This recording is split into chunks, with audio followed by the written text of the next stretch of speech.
Dr. Judith Brisman is the founding director of the Eating Disorders Resource Center and has also been the director of training there. She is a pioneer in the field of eating disorders as well as body image. She mixes her expertise in eating disorders and body image with the psychological components associated with eating disorders. She also is a psychoanalyst that provides her training and expertise to be very broad and as well as intertwined for the best optimal treatment. She has a private practice in Manhattan, and she is the author of Surviving an Eating Disorder. You are the founding director of the Eating Disorders Resource Center. You specifically have an innovation program. Can you tell us a little bit more about the innovation program? Sure. And first of all, I ran the center for over 30 years. And a couple of years ago, I actually closed the center, but I still work privately in the city. And I have training groups and I give talks. And I've written the book, Surviving an Eating Disorder. So I want to talk to parents out there, not just people who are going through eating issues. But for me, the whole thing about eating disorders is how do you focus both on the behavior, because anyone who comes into me who's struggling with eating too much, too little, worried about body shame, they want to change that, and they want to change that fast. And so part of the work is how do you work specifically with the behaviors, but I'm also trained as a psychoanalyst. And so the question is, why does someone have those behaviors? And so the program that I, have worked on and the way I work with people is to work both with the behavior and the reasons why it gets hard. So I might work with someone who is bulimic or who's binge eating, and they tell me, it just happens that I get to the refrigerator and I'd say, okay, we all know those moments. Suddenly you're standing there. And I'll say, okay, we really need to work on how do we locate that moment that you chose to go to the refrigerator because you actually did. And we'll break down, they might have chosen that when they woke up in the morning and they got a disappointing news from their boyfriend or something. And, they'll get through the day and then they can blow out in the evening. But in any case, we'll work on specifically when they made that choice, what they're needing, but also psychologically, who are they at that point? One of the things I always think about with people, so the point of the program is that I'm integrating both behavioral change and psychological understanding of what that change means. But I always think about, I should have it here, but one of the best gifts I ever got was a kaleidoscope, really beautiful kaleidoscope, because I always think that the way our brains work, the way we are as people, is that if you look at a kaleidoscope, you get a certain amount of objects, and that you're looking at them, and those objects are like a person.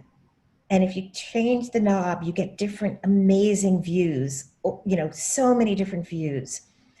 And I think that each of those objects are different people with different parts of us. But when someone comes in stuck with an eating disorder, they're stuck at one picture. And they don't know how to turn the knob to say, wait, there's another part of me. So that part of someone in front of the refrigerator is forgetting the part of them that knows how to quiet themselves or needs to be connected to somebody. So part of my work is trying to help someone know the different parts of themselves and who's talking when they're going to food or when they're starving or when they're throwing up. Yeah. It sounds like an amazing program. And I think what's really important, to an eating disorder, which a lot of people, I believe, overlook, is the psychological components. And it's exactly. Yeah. Yeah. Really psychological as to why somebody even has an eating disorder. It's so interesting because I work with people who are both who are anorexic, binge eating, bulimic. Right now, what we're seeing is people doing all sorts of disordered behaviors, and people come to us saying it's that they're worried about the food, or their parents are worried about the weight loss. Usually, it's the parents that are pulling kids in. But what we're trying to understand is how those behaviors have helped someone cope. And what's interesting is we do think there might be a genetic base to some of the eating disorders. Like someone who's binging, I mean, as women, we all know, or I used to know, at different times of the month, you get hungrier. Now, what if someone's walking around like that all the time? That's sort of not fair. So there may be a physiological component to someone who's craving food, who's bigger and a larger body. We certainly know there's a genetic component to anorexia.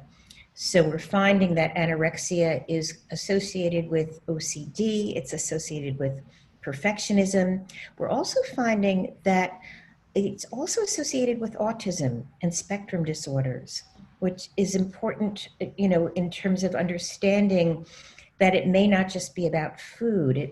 So for anorexia, for example, it may be if someone is in a personality that they feel they need order and emotional interactions are confusing to them, the eating disorder is just perfect as a way of defining who they should be. And so in all of the different situations, the question is what I always ask someone is, if you didn't go to these behaviors, if you weren't starving or binging or throwing up, what would you miss? And people say, oh, are you crazy? I just want to get rid of it. Or I wouldn't miss anything, or it's torturing me. And I would say, well, wait a second. Let's think about it. How would you get through some of the rough moments? And often people start to say, well, I'd miss the ability just to blow out, just do whatever I want. Or I'd miss the safety. My anorexic patients talk to me about missing the safety of just knowing who they'd be every single day. Like I had a patient many years ago actually, and she had to be 100 pounds every day. She was 5'5", okay? And she would weigh herself every morning. If she was 101, she would do anything possible, including sitting in a sauna, wrapping herself with saran wrap to lose water weight till she got to 100. And then when she was 100, she felt like she was okay and she could go out in the world. And if she was anything over, she just worked and worked and worked out and didn't eat until she got to that weight. And it wasn't about food. It was that she didn't have a good enough sense of herself to feel like she could go out in the world and would be okay. So it's like can be an armor, protection. Mm-hmm. But yeah, definitely a way of psychologically coping. Yeah, absolutely.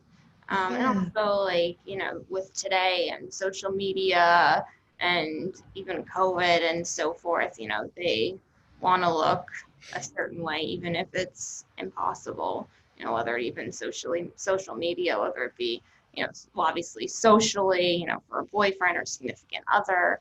Oh my God, no. Whatever the case is. And there's also mental health, which obviously affects people and could relate to some type of eating disorder.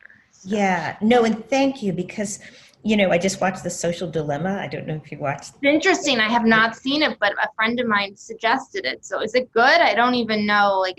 Well, it's so relevant to what you're saying, because what it's saying is that if we go on and look for images of someone who's working out and really thin, we're going to be flooded with information about how to work out and be thin, so that wherever we go, this social media is tracking that and sending us information about that. And so it really raised my consciousness about speaking to anyone I'm working with about how are you using social media? Because if someone is siloed into a place where all they're seeing are perfect bodies, which all are photoshopped, it's, you're going to walk around feeling like you're in a body that doesn't belong, whether you're different or not. Right. And so it's, and it's funny. One of the things I was looking at, some of the research that's been done, almost nothing's been done in terms of we were saying this before, in terms of diverse populations or different populations. But this is so interesting. They've done a little bit of research on spinal cord injury. Mm-hmm. And women who have spinal cord injury are much more concerned about the way they look in their bodies than men. And so, it's a statement of our culture. Or also, if you're in a culture or if you're in a situation where you're needing aid with your body, the amount of body self-consciousness and body awareness is really heightened.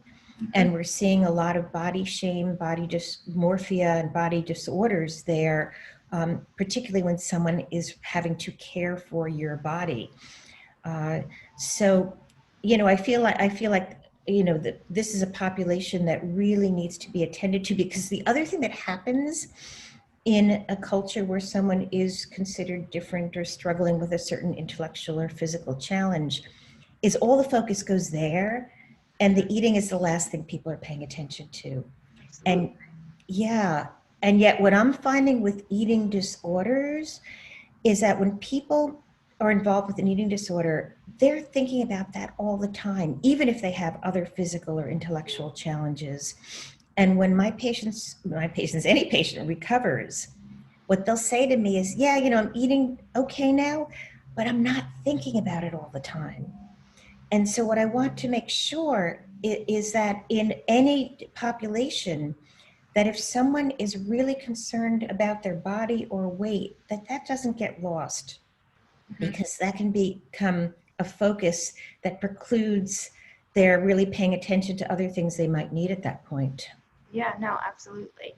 Yeah. And so what are the warning signs that you or somebody could have an eating disorder? That's such a good question in this culture, because we're in a culture where food is religion. And so there's nobody who isn't paying attention to how they're eating or what they're eating.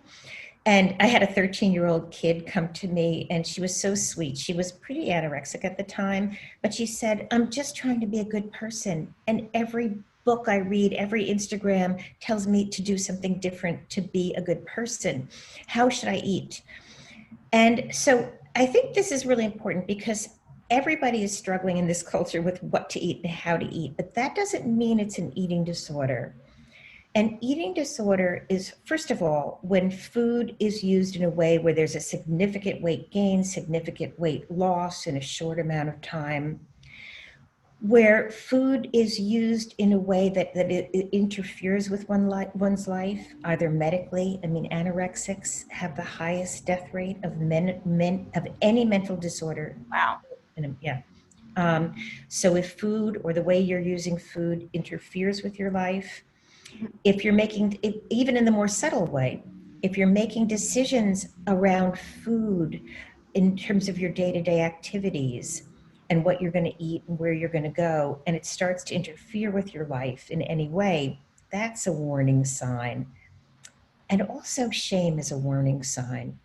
So, I think food is great. I think people should be able to eat healthfully, but also enjoy food, blow out at times if they need to. But when shame becomes a part of the picture, and ongoing worry about what one's eating, that's when we start to see an eating disorder. Yeah, no. And so what's the difference between somebody who eats disorderly and then somebody who eats and has an eating disorder? That's such a good question, and it's such a fine line. Right.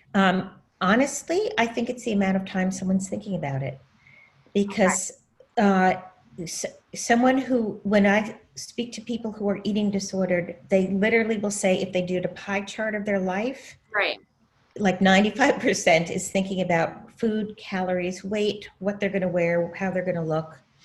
And the question for me, I always wonder, how you eat is like a reflection of how your relationships are. right. And so if you've gotten lost to the way you're eating, I always wonder, have you lost yourself in relationships too? So It's like food and weight are determining who you are, and maybe you get into a relationship, you want to be pleasing. It's that.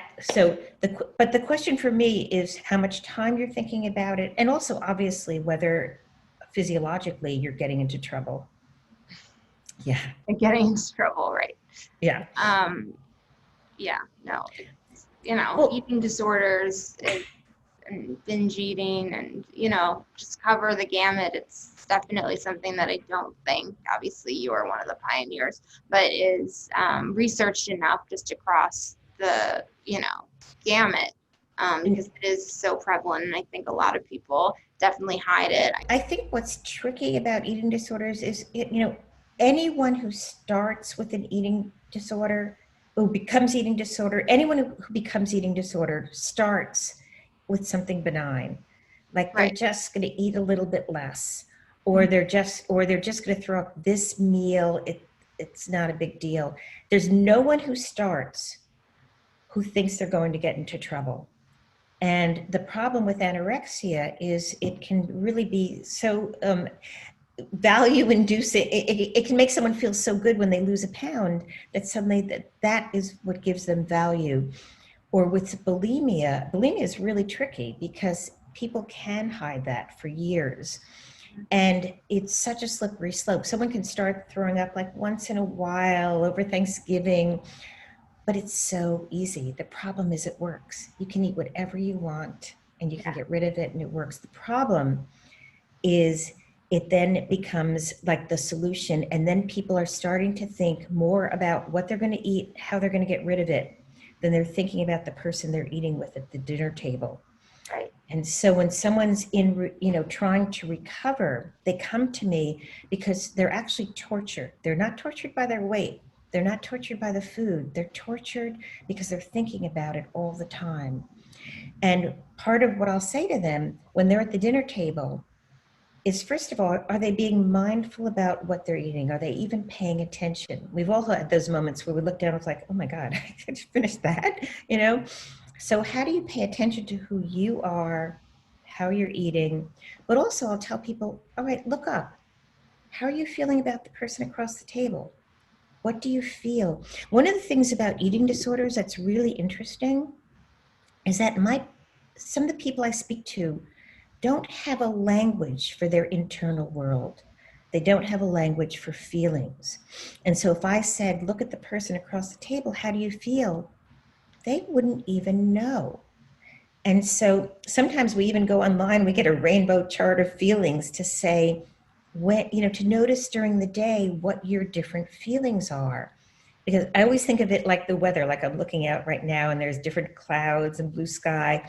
But if I look in 5 minutes, it's going to be different. And people don't pay attention to their internal world, which is just like the weather. Mm-hmm. It's not like you have a sunny day and you wake up and it's sunny all day. A cloud could come by, it could rain, then it clears up. And so part of what the work is to give someone a language for who they really are. Because part of the problem with an eating disorder is who someone is on the outside may be very different from who they are on the inside. Mm-hmm. And how do we get that to match? Right. So, yeah. Yeah, no, it's all like really interesting. And it's interesting because not from an eating disorders perspective, but as you're talking, so from a mental health standpoint in terms of me, so when I go through bouts of anxiety and depression, it's really OCD that leads to the depression. But all the obsessive thoughts that like flood my mind, which ultimately lead to the depression, get me so frustrated that I am very prone, and I throw up. Because I think, well, it's just too overwhelming, so why don't I just throw up? And sometimes it's just bile, it's not necessarily food. Anyway, it's gotten better over the years when I've gone through these episodes. Obviously, I'm on medication and so forth, but it's just so interesting. So well.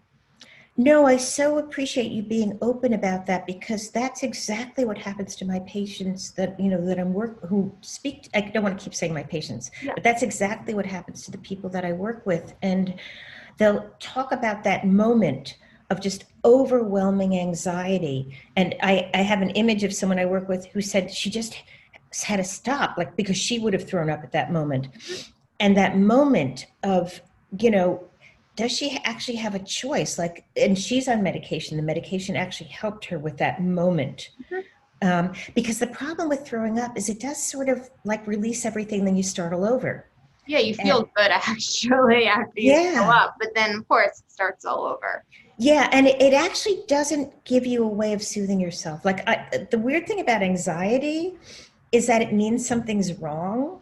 Like I woke up really early this morning because I was a little anxious about the talk, Oh, and you're I so funny. No, no you're so cute.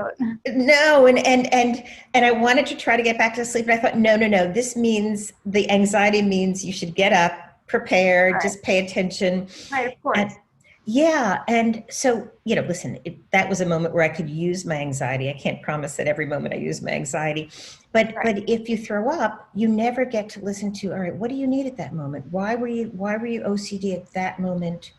What were you needing? I always wonder, where are connections? Where are people? Because when we all of us, when we get flooded, we sort of feel really alone and sometimes go to really alone places. Mm-hmm. And those are moments where I would say, where's a person? Is there a person you could email, text, even call, see? To Yeah. distract yourself. Yeah. And to, I want to know at those moments, do you have any sense of what the anxiety is about? Like, could you label a feeling below the anxiety? Absolutely. Yeah. And then, is there anything you could do to soothe yourself? I mean, some of my patients say, you're out of your mind. I can't soothe myself at that moment. I'm in panic mode. And it's like, okay, then where are people? Is there anyone that you could call? And they'll say, are you kidding? People stress me out. They're just going to get me worse. They won't understand. And those are all interesting issues to then start to question, well, that's interesting. How come food or throwing up is safer at those moments than a person? That's an interesting question. For sure. And yeah. And, and then like you say, is there anything you could distract yourself with? Like, how do you get to know, all right, that's that panic moment. All right, can I get outside and take a walk? Well, no, not if it's midnight or if we're in a curfew environment or whatever. Right. But yeah, is there anything to distract yourself? And then sometimes I even wonder, what about food? I mean, food can be soothing. So is there a safe way to have something that would quiet you without, and for many of the people I work with, they'll say, I eat one thing, it's going to be the whole box, so food isn't going to be soothing. We talk about tea, we talk about, is there anything at that moment? Yeah.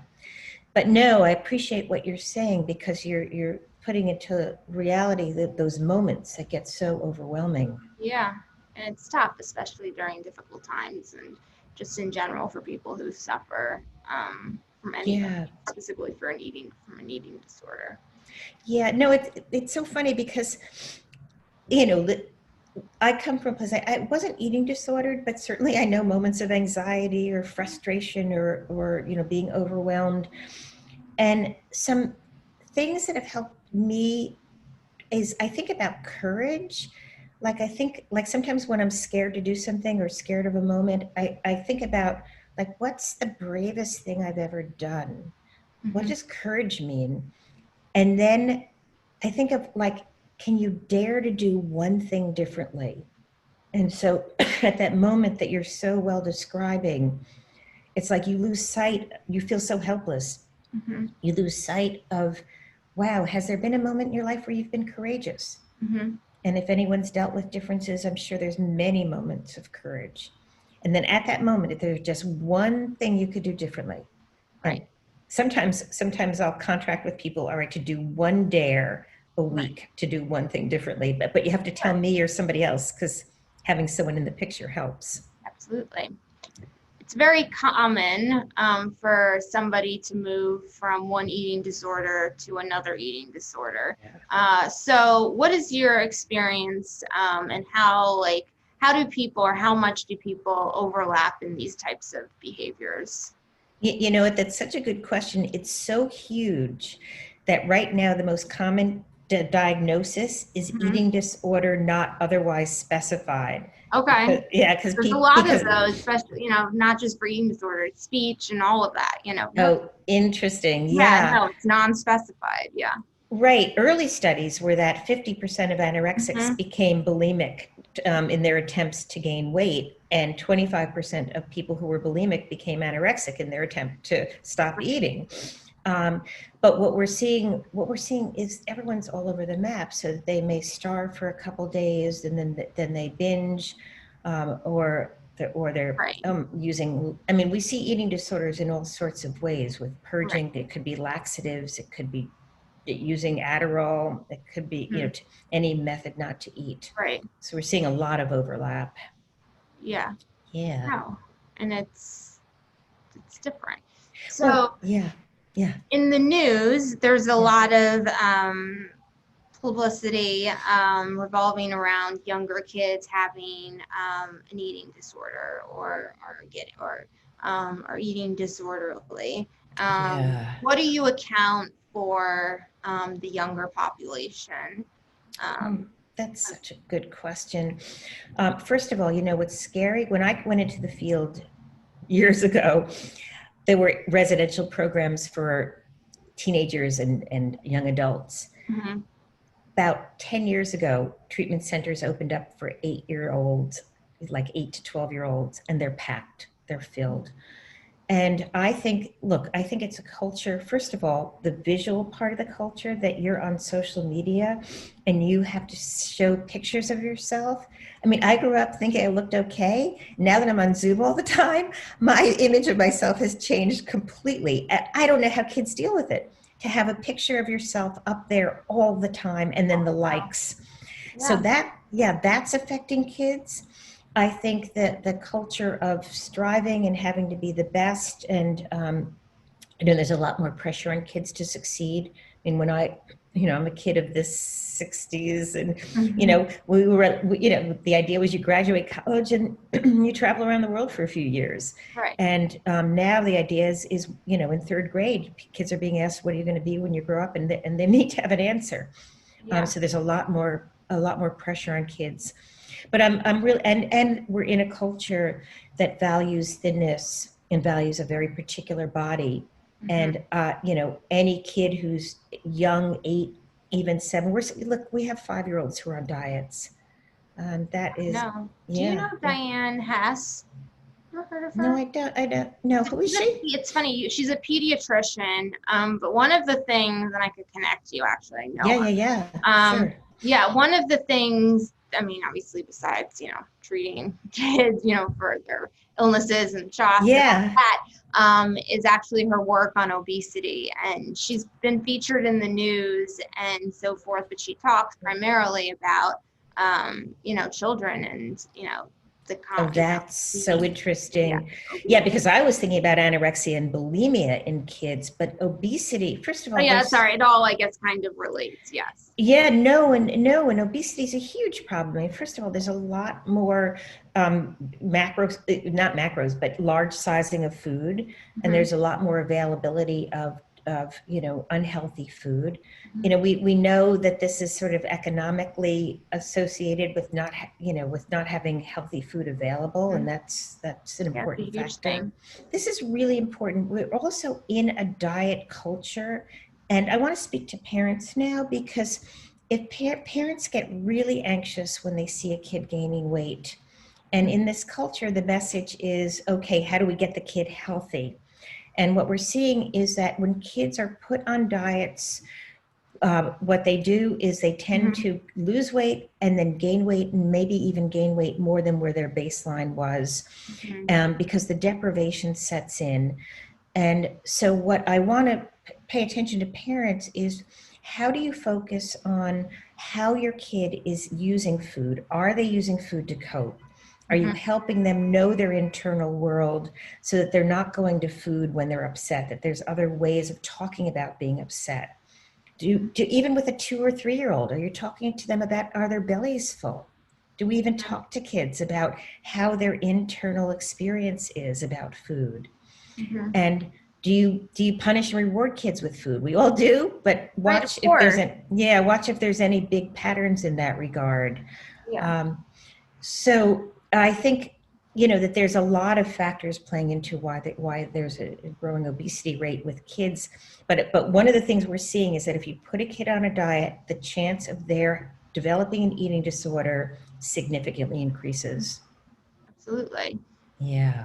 And so eating disorders is obviously it's a wide, and there's so many, obviously, so we're talking about different branches. Yeah. what eating and specific and different eating disorders.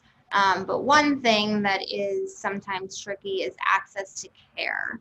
Yeah. Yeah. So what is your experience like in terms of access to care, kind of globally, for the treatment of eating disorders?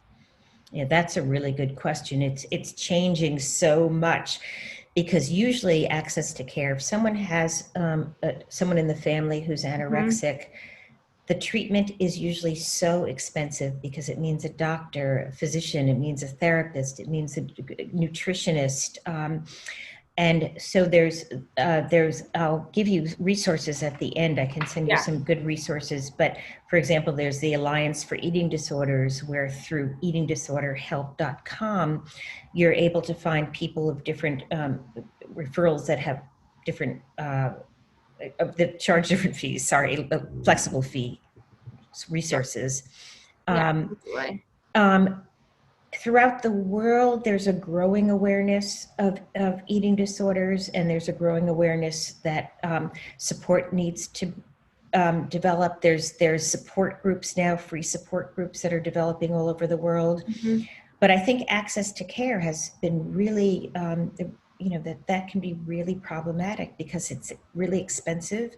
I think there's Yeah, been that's bills right. going through, the legally to make sure that anorexia or eating disorders can be covered as a mental disorder, that they Mhm. can be covered by insurance. When someone is going to consult a doctor for treatment, what questions should they ask the doctor? And then also, I guess more specifically, what different treatment options are there? I mean, the way you work obviously is very different from a treatment center or maybe another professional. Right, right. You know, the first issue would be to find out whether someone's medically stable. So if someone's concerned, they should go Mhm. to a doctor, and please go to a doctor who knows about eating disorders, because I've had doctors who've dealt with anorexics who say, "Well, you Right, look great, you look beautiful." of course. So ideally, a doctor, a physician who knows about eating disorders, would be able to establish whether there's a certain weight that needs to be held. We want to have doctors who are sensitive to people in larger bodies. That does not necessarily mean that the first thing is that you lose weight. Mhm. I think that the question is how someone's using food. It's one thing if you're in a larger body and you're enjoying food and you're just going to a doctor for a checkup. It's another thing if you know that you're using food to sort of evaporate yourself, to sort of lose time, or just to deal with feelings, and that you don't feel good about the way you're eating. And so I would want a physician to at least know whether you're in a place that medical stability needs to be the first line of treatment. Yeah. If it does, or if treatment is needed, the next step would be to see a therapist, because you want to know the psychological reasons why someone's doing this. But there's so many kind of therapists. There may be therapists that would work just on the behavior. There may be therapists who wouldn't work on the behavior. I feel strongly, being a psychoanalyst, that you still have to work directly on changing the behavior. Um, Boy, it's a big question in terms of what to do, because I think what you want to do is to make sure that you're medically stable, to make sure that the physiological parts of eating are being attended to make sure that you're understanding why you're going to food or restriction in the way you are. And what I would be wanting to do is are you paying attention to to eating in a way that you feels nourishing, fun, and healthful? Mhm. Are you paying attention to what your inner life is? If you weren't thinking about food at all, what would you be thinking about? And is that being paid attention to? Mhm. And in that regard, there would be different access to care if someone's in trouble. And by the way, if someone goes into therapy or sees a doctor and they start working on the eating disorder and there aren't any changes in really 2 to 3 weeks, I would be reassessing whether they need a higher level of care. Right. So if someone's coming in, they're throwing up every day, and 3 weeks later, they're still throwing up every Yeah, that's day. a problem. Yeah, exactly. And there's so much out there now that there can be an intensive day Mhm. treatment There can be partial hospitalization, which might be just going for an evening program. And then there's certainly residential programs throughout the country. Yeah, absolutely. No, that makes sense. Now, Yeah. so when it comes to you specifically in your work, what is probably the biggest challenge that you see with your patients? It could be associated with the eating disorder or the eating disorder specifically. Well, that's such a great question. I think that I really have to think about that, because I think the hardest challenge is when you watch somebody hurting themselves and they're not ready to change it. And you have to just get to know who they are, if they still want to be working with you, and what they're needing from me, because they may not feel safe enough to let go of whatever behavior it is. If, by the way, if that's anorexia and they stay in a medically compromised position, I have to refer them to a higher level of care. I won't continue to treat someone who's medically in danger. But I've had people who are bulimic or in a larger body who know they're binging, they want to stop the binging. And I think what's hard is challenging my own expectations and my own sense of helplessness. If I can't reach someone, I'll try to work with why I feel helpless and how the person is not letting me in. But it's a really good question. But I think that would be what's hardest. Yeah. What is the most profound thing that a patient has told you in regards to their recovery or post their recovery?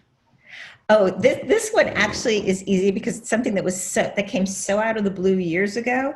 Okay. But I once saw someone for one consultation. She was in New York City for one day. She was bulimic. She was throwing up all the time. She must have been in her late 20s, I think. And she was really struggling. But we met for one time, and that was it. And then she was going to another state, and she didn't want me to give her any follow-up treatment or anything. Right. A couple of years later, I heard from her. It was in the days prior to email. She phoned me and she thanked me for helping her. And she said, after I met with you, I stopped throwing up. And I was like, what? And and I said, of course I wanted to know. And she said, you told me it would be the hardest thing I would ever do. And I kept going to people thinking that they would give me a solution that would make it easier. And when I realized that it would actually be the hardest thing I would ever do, I got myself ready for hard.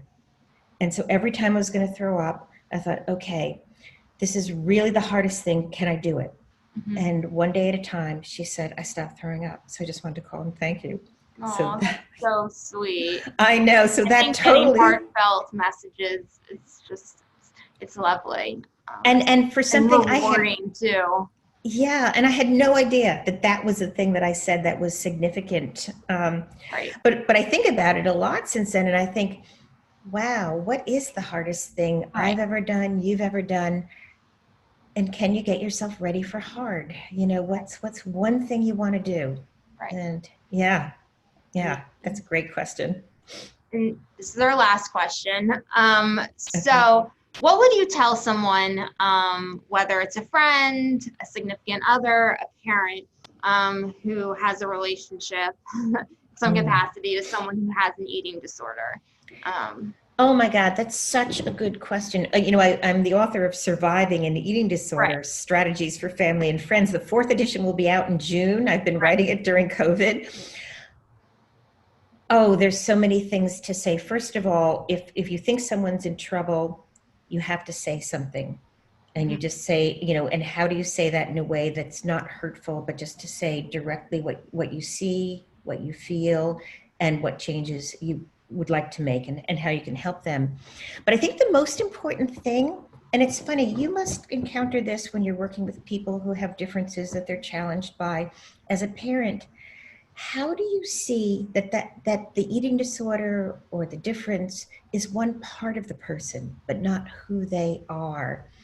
My best friend and partner in the book, Surviving, actually died of cancer when she was 40 years old. And and when it was a real traumatic situation, but when she was dying, She didn't think she was dying. She knew she was sick. But she Right. said, when she had cancer and was diagnosed, she said, everybody treats me like I'm a cancer patient. She said, I have cancer, but there's 1,000 other things to me. And Mhm. it's like, oh my God, she was right. Like we were just relating to the illness. And Right. so one thing I would say to parents is look at where you've gotten locked in to seeing that person, the person you care about, as eating disordered. Who else are they? What are you missing? How has the relationship gotten stuck with a focus on trying to change them or help them? And if they weren't eating disordered, what else would you be feeling? What else would you be doing?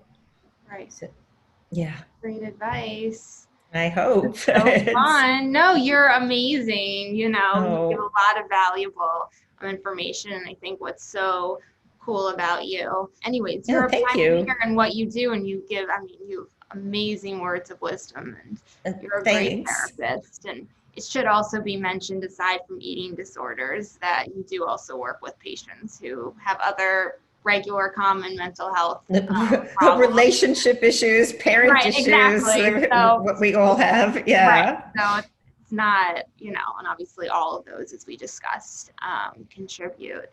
Yeah, no, But thank you. And I love what I do. I think what that's I've always, important, yeah, what I've always tried to tell my kids is I just want you to do something that you love. You'll make right? your way.